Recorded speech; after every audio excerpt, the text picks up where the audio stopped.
समुद्र ऊपर से जितना खूबसूरत दिखाई देता है, जैसे जैसे आप इसकी गहराई में जाते जाएंगे, ये अंदर से उतना ज्यादा खतरनाक होता जाएगा। यहाँ समुद्र के कुछ हिस्सों में आपको लाइफ नजर आएगी, लेकिन 100 मीटर की गहराई के बाद आप एक ऐसी जगह पर होते हैं यहाँ सूरज की रोशनी नहीं पहुँच पाती। वहाँ टेम्परेचर माइनस में होता है और पानी का प्रेशर इतना ज्यादा होता है कि अगर कोई इंसान वहाँ मौजूद हो तो कुछ ही सेकंड में वो क्रश हो जाएगा। यानी हर 100 मीटर के बाद हमें समुद्र के अंदर एक नया एनवायरनमेंट देखने को मिलता है। यहाँ हर चीज ऊपर वाली सतह की निस्बत बदल जाती है। इसीलिए साइंसदानों ने समुद्र की ऐसी प्लेसेस को मुख्तलिफ जोन्स में डिवाइड किया है। सबसे पहले बात करते हैं अपाइपल एजिक जोन की। ये जोन सरफेस से 200 मीटर की गहराई तक फैला हुआ है। इस जोन में सूरज की रोशनी पहुंच पाती है। इस जोन में आपको पौधे और बहुत सारी चीजें दिखाई देंगी, लेकिन जब आप 200 मीटर से नीचे जाते हो तो चीजें बदलना शुरू हो जाती हैं। यहाँ सूरज की रोशनी बहुत कम पहुँच पाती है, इसीलिए इस एरिया को ट्विलाइट जोन कहा जाता है। यहाँ का टेम्परेचर 4 डिग्री और प्रेशर 1470 psi यानी 100 एटमॉस्फेरिक प्रेशर तक पहुँच जाता है। समुद्र का ये हिस्सा 200 मीटर से लेकर 1000 मीटर की गहराई तक फैला हुआ है। यहाँ पर सूरज की रोशनी ना आने की वजह से दरख्त नहीं है, बल्कि यहाँ पर रहते हैं कार्निवोरस, जो अपने आसपास मौजूद बैक्टीरिया को खाकर जिंदा रहते हैं। अगर हम 1000 मीटर से आगे जाएं तो शुरू होता है बैथीपेलेजिक जोन, जो 400 मीटर की गहराई तक जाता है। यहाँ का टेम्परेचर 0 डिग्री और प्रेशर 100 से 400 एटमॉस्फेरिक रहता है। यहाँ पर किसी भी जानदार का जिंदा रहना नामुमकिन है। इसे मिडनाइट जोन भी कहा जाता है, क्योंकि यहाँ हर तरफ अंधेरा ही अंधेरा है। लेकिन इस एरिया में आपको बहुत सारी लाइट दिखाई देंगी, क्योंकि ये लाइट वैम्पायर स्क्विड और कोलोसल स्क्विड से निकलती हैं। कोलोसल स्क्विड का साइज 10 से 14 मीटर यानी एक स्कूल बस के बराबर होता है। इसके बाद 4000 मीटर से 6000 मीटर की गहराई वाला जोन आता है, जिसका नाम ये है। यहाँ पर प्रेशर 200 से 600 एटमॉस्फेरिक होता है। ये बात मैं आपको बता दूं कि 83% समुद्र की गहराई 6000 मीटर तक ही होती है। इतनी गहराई में रोशनी नहीं पहुंचती, क्योंकि सूरज की रोशनी 1000 मीटर से आगे जा ही नहीं पाती। ये बात मैं आपको बता दूं, समुद्र के कई ऐसे एरियाज हैं यहाँ समुद्र की गहराई 6000 मीटर से ज्यादा है। असल में ये समुद्र के अंदर खाइयां होती हैं जो सरफेस से भी आगे तक जाती हैं। समुद्र के इस हिस्से को हैडल जोन कहा जाता है, जिसकी गहराई 6000 मीटर से 11000 मीटर तक होती है। मिसाल के तौर पर मिराना ट्रेंच, यहाँ का वाटर प्रेशर 16000 psi यानी 1000 एटमॉस्फेरिक होता है। और इस गहराई में ऐसे खतरनाक जानदार रहते हैं जिन पर पानी के इतने ज्यादा प्रेशर का असर नहीं होता। इन जानदारों में से एक है वैम्पायर स्क्विड। इसकी लंबाई 30 सेंटीमीटर और वजन 0.9 किलोग्राम होता है। ये 600 से 900 मीटर की गहराई वाले जोन में रहता है। यहाँ सबमरीन के बगैर जाया नहीं जा सकता। ये जानदार मिलियन सालों से इस अंधेरे में रह रहा है। ये देखने में बहुत ज्यादा खौफनाक लगता है। इसके बाद कोलोसल स्क्विड की बात करते हैं। ये ज्यादातर अंटार्कटिका के समुद्र में पाया जाता है। इसका साइज 14 से 15 मीटर यानी एक स्कूल बस के जितना होता है और इनका वजन 500 से 700 किलोग्राम तक हो जाता है और ये 2000 मीटर की गहराई में रहता है। ये बहुत ज्यादा खतरनाक है, क्योंकि ये छोटी और बड़ी मछलियों को खाता है और कभी कभार ये अपने भाइयों को भी खाता है। ये जानदार एक दिन में सिर्फ 45 कैलोरीज ही बर्न करता है, यानी इतने बड़े जानदार को एक दिन में सिर्फ 0.03 किलोग्राम खुराक ही चाहिए होती है। इसके अलावा इनकी आंखें 27 से 30 सेंटीमीटर चौड़ी होती हैं, यानी इनकी आंखें एक इंसानी सर के बराबर होती हैं। और ये दुनिया की सबसे बड़ी एनिमल आंख है। ये अपनी आंखों का इस्तेमाल शिकार से बचने के लिए करता है, क्योंकि ब्लू व्हेल इतने बड़े जानवर का शिकार करती है। इसके बाद बात करते हैं ग्रीनलैंड शार्क की। इसकी लंबाई 7 मीटर होती है और वजन 1400 किलोग्राम होता है। ये शार्क अंटार्कटिका के समुद्र में 2000 मीटर की गहराई में पाई जाती है। इस शार्क की हैरान करने वाली बात यह है कि ये बहुत ज्यादा कम टेम्परेचर में भी जिंदा रह पाती है। अंटार्कटिका के बहुत ठंडे समुद्र में मिलियन सालों से रहते हुए आज इसका साइज इतना बड़ा हो चुका है और ये 250 सालों से 500 सालों तक आसानी से जिंदा रह सकती है। जरा सोचिए कि आज से 500 साल पहले जब टेक्नोलॉजी नहीं थी उस वक्त कोई ग्रीनलैंड शार्क पैदा हुई होगी, जिसकी 500 साल की जिंदगी में इंसानों ने इतनी तरक्की कर ली कि अब हम मार्स पर भी पहुंच चुके हैं। इसके बाद बात करते हैं दी बैरल आई फिश की। ये फिश भी समुद्र की बहुत गहराई में रहती है। इसकी खास बात इसकी आंखें हैं जो इसके ट्रांसपेरेंट सर के अंदर की तरफ हैं और ये बहुत अच्छी तरह से अपने आसपास की चीज़ों को देख सकती है। इसके बाद बात करते हैं दी एंगलर फिश की। ये फिश 300 से 600 एटमॉस्फेरिक प्रेशर वाले एरिया में रहती है। इसके सर पर एक एंटीना लगा होता है जिसकी टॉप से रोशनी निकलती है। ये इस रोशनी से अपने शिकार को अट्रैक्ट करती है और इतने अंधेरे में इसकी मदद से देख भी पाती है। इसके बाद बात करते हैं दी ट्राइपॉड फिश की। 900 से 5000 मीटर की गहराई में रहने वाली ये फिश बहुत ज्यादा छोटी होती है, जिसकी 3 लंबी टांगे हैं। इनको रेस या एलिमेंट कहा जाता है। इनकी मदद से ये सरफेस पर खड़ी होती है, जो देखने में काफी ज्यादा अजीब है। ये वो सभी जानदार थे जिन्होंने साइंसदान को बहुत ज्यादा हैरान किया हुआ है। इस वक्त मारियाना ट्रेंच समुद्र की सबसे गहरी जगह है। समुद्र की सतह से नीचे तक इसका साइज 2550 किलोमीटर है। इसकी गहराई 8 किलोमीटर है। यहाँ पर यह गड्ढा खत्म होता है, वहाँ से आगे एक और गड्ढा है जिसकी गहराई 3 किलोमीटर है। इस गड्ढे ने साइंसदानों के होश उड़ा दिए हैं। इस गड्ढे की वजह से मारियाना ट्रेंच के गड्ढे का साइज 11 किलोमीटर हो जाता है। ये साइज इतना बड़ा है कि अगर हम दुनिया के सबसे बड़े पहाड़ माउंट एवरेस्ट को इस गड्ढे में डालें तब भी ये गड्ढा इस पहाड़ से 2 किलोमीटर बड़ा होगा। इस गड्ढे को सबसे पहले 1842 में ब्रिटिश नेवी HMS चैलेंजर ने फाइंड किया था और इसी वजह से इसका नाम चैलेंजर डीप रखा गया है। 1942 के बाद से इस गड्ढे को स्टडी किया जाने लगा, लेकिन इसे स्टडी कर पाना बहुत ज्यादा मुश्किल है, क्योंकि जैसे जैसे आप समुद्र की गहराई में नीचे जाएंगे और साथ ही इस गड्ढे में सूरज की रोशनी बिल्कुल भी नहीं पहुंच पाती, जिसकी वजह से वहां बहुत ज्यादा अंधेरा है और वहां मौजूद चीजों को देख पाना बहुत ज्यादा मुश्किल था।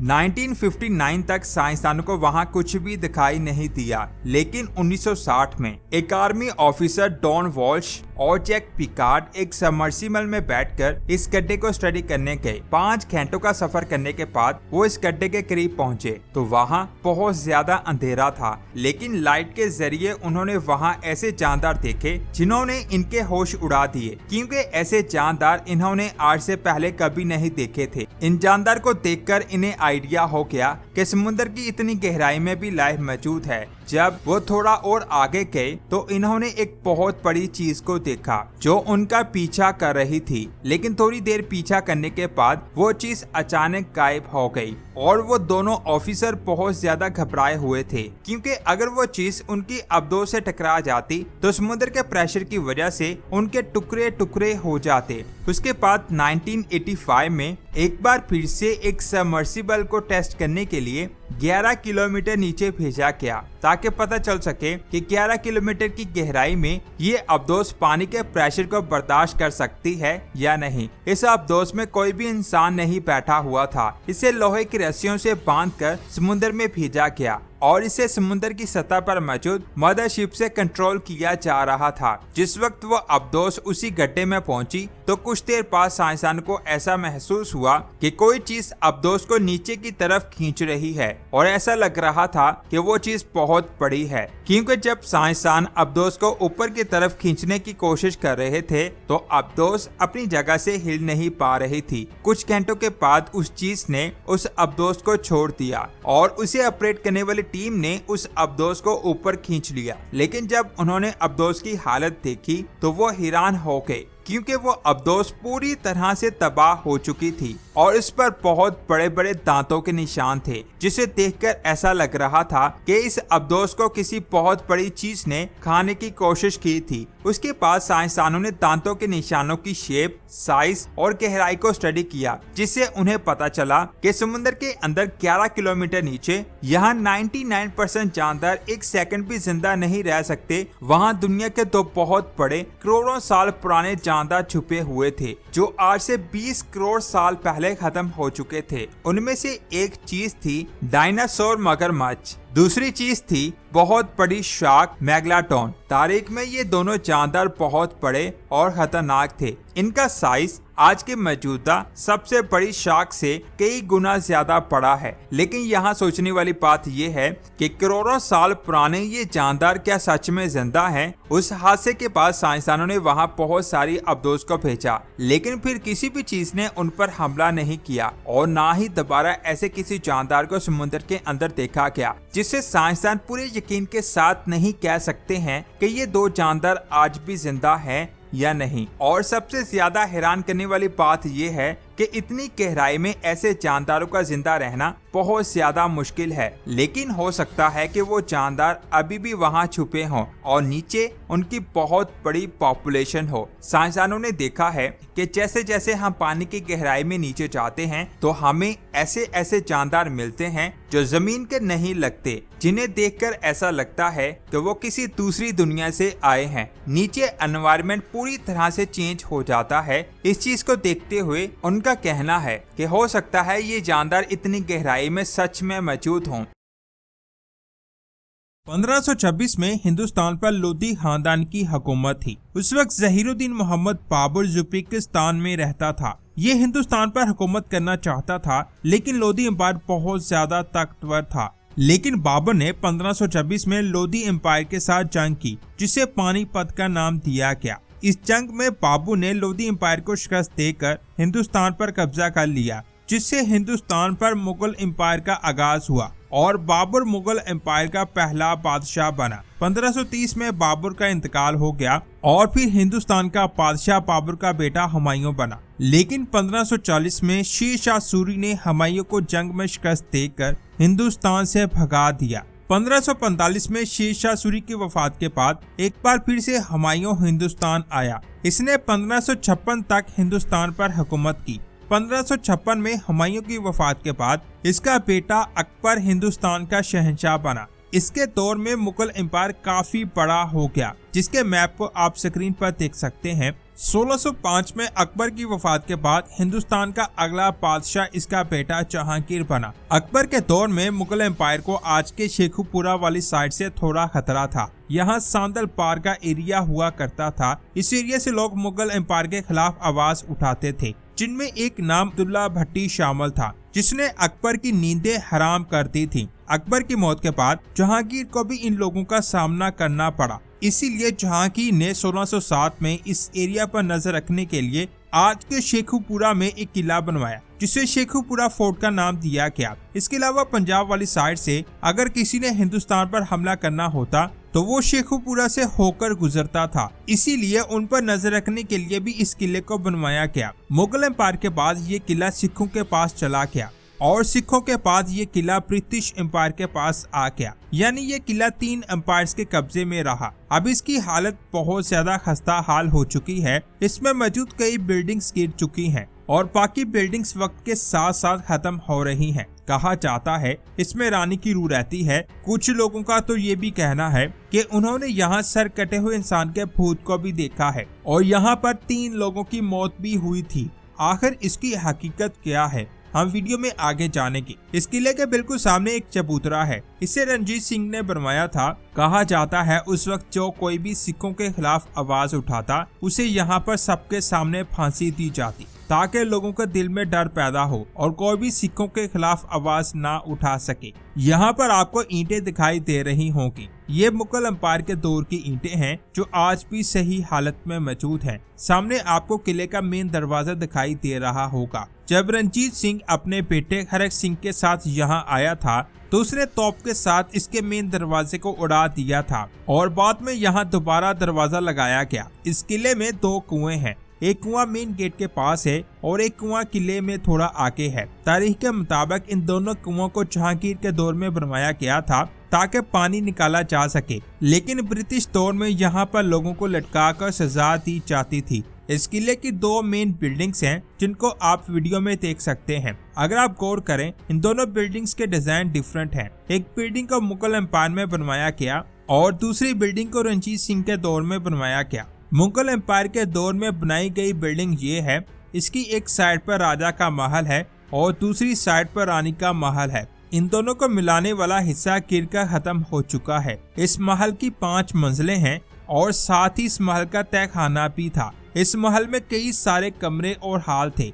यहाँ पर रानी और शहंशाह रहते थे। इस महल के कमरों में बहुत सारी रियल पेंटिंग्स हैं जिनको मुगल एम्पायर के दौर में बनाया गया था, जिनको आप वीडियो में देख सकते हैं। कुछ तस्वीरें खराब हो चुकी हैं और कुछ तस्वीरें अभी भी सही हालत में मौजूद हैं। इस तस्वीर को देखें, कहा जाता है ये जहांगीर की तस्वीर है। इसके साथ 2 और तस्वीरें हैं, कहा जाता है ये भी जहांगीर की ही तस्वीरें हैं। ये बिल्डिंग वाकई में बहुत खूबसूरत बनाई गई थी। बाहर वाली साइड पर आपको झरोखे दिखाई दे रहे हैं। लोगों का कहना है कि रानी इस जगह आकर खड़ी होती थी और लोगों का कहना है कि इस जगह पर रूह को भी देखा गया है। क्या ये बात सच है? कुछ लोगों का कहना है कि ये मन घर पाते हैं, इसमें ऐसा कुछ नहीं है। साथ ही लोगों का ये भी कहना है कि यहाँ पर सर कटा हुआ इंसान भी देखा गया है। असल में जिस दौर में सर कटे हुए इंसान की बात की गई थी, उस दौर में सर कटे हुए इंसान की कहानियां बहुत ज्यादा फेमस थी। इसीलिए लोगों को इस किले से दूर रखने के लिए